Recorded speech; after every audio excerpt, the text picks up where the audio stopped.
Jim Barnett for Warriors.com. Here we are at Monte Vista High School in Danville, California, with a former great player who is now part of the Golden State Warriors, Bob Myers. Bob, nice to sit down with you, and nice also to sit down with a couple of guys that you know very well. First of all, Bill Powers, and your coach, when you played here, Jeff Curry. Jeff, you were the lucky individual that got to coach this young man, and he was quite a player, I understand, in his day. He sure was. And it's funny, he came here at a time where when he was a sophomore, he played on the JV team, and at that time we had a freshman and 3 sophomores on our varsity. And Bob worked his way, and by the time he was a senior, he was the guy on our team. And he did it through hard work.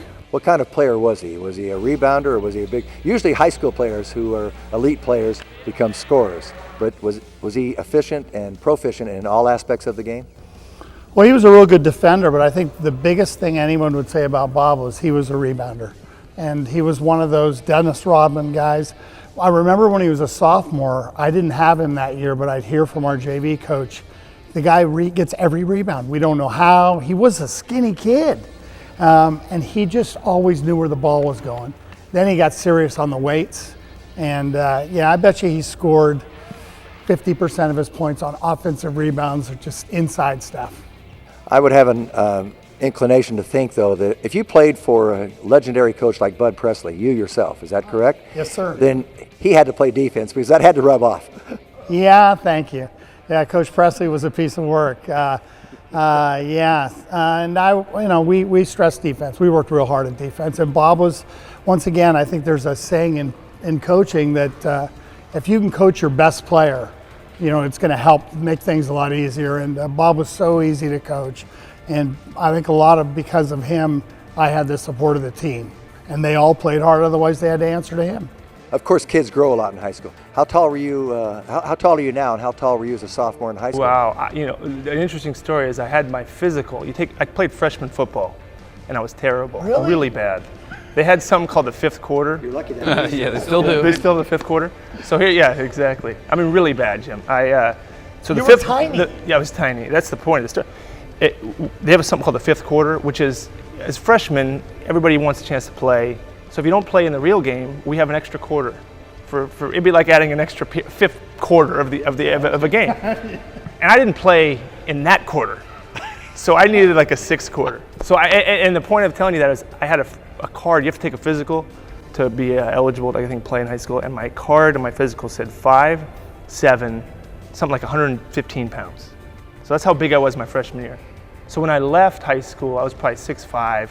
Very slight still, but I was trying to get bigger and stronger. But I didn't. I developed late, and in high school sports and even in college now, that's not the best thing for getting recognized and having opportunities. But it was okay.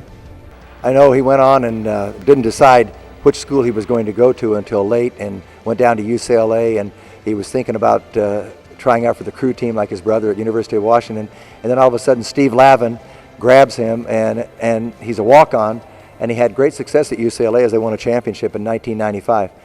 Were you surprised at that aspect? Not at all. It was funny because I knew Lavin a little bit because of the Presley connection, and we'd gone to a coaching clinic.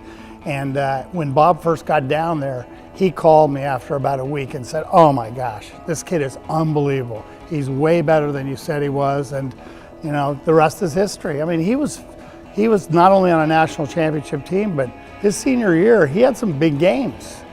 That had to feel pretty good, Bob. Yeah, no, it was, he may have believed in it, reaching that level, but I certainly was a little surprised myself because I was a late bloomer. It wasn't like it is now where there was a lot of AAU. AAU had just begun. I didn't do much of anything my junior year of high school, so that's when really you get noticed. So my development came late, which in turn didn't lead to a lot of interest from schools. But I did keep working hard, coach was right. And I remember one time on this floor, practicing here, and he's not a mild-mannered guy, was my coach. And I remember he was always on me, wanting more, demanding more from me.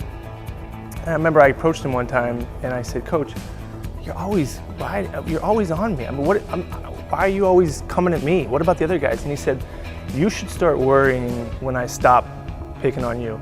He said, do you see me picking on the other guys, the last guys on the bench? I said, no, you never say anything to them. He said, because they're not important. He said, you're the important guy, so if you can take it and you can build on it and you can show that you'll take what I tell you and improve upon the things that I ask you to improve on, that can be great for the whole team. So that was a big lesson for me to understand and realize. And then when I got to UCLA, the coach never said anything. Well, high school coaches, first of all, I think they're some of the greatest people in the world, and they can have profound influence on young people. And especially when you're developing like that, at a young age, you don't have the confidence, and you're just becoming into your, your teenage years and becoming a man. And coaches can instill that in you and change your life. And you have an award, an MVP award, and it's named after Bob. Is that correct? Yeah, I think it was maybe 2003. I'd been the head coach. It's going on my fourth or fifth year, and one of the things that's important and we stress is the type of legacy that you're going to leave behind as a team and individually. And so it was a pretty easy decision for me then to name our most valuable player after Bob. So it's the Bob Myers Most Valuable Player Award. And I didn't coach him. I came right after he had left, but what I had heard about him, that as we've heard already in this interview, that he was a kid that you'd always see him out at the playground at the middle school, working, and that's what we try to instill in our players, that continual need to improve. And it's the truth. I mean, the game is a game that, I just love the game. I love everything about it. And when you have watched Bob play, you would have realized one of the reasons why it would be so enjoyable for him is he had this special gift.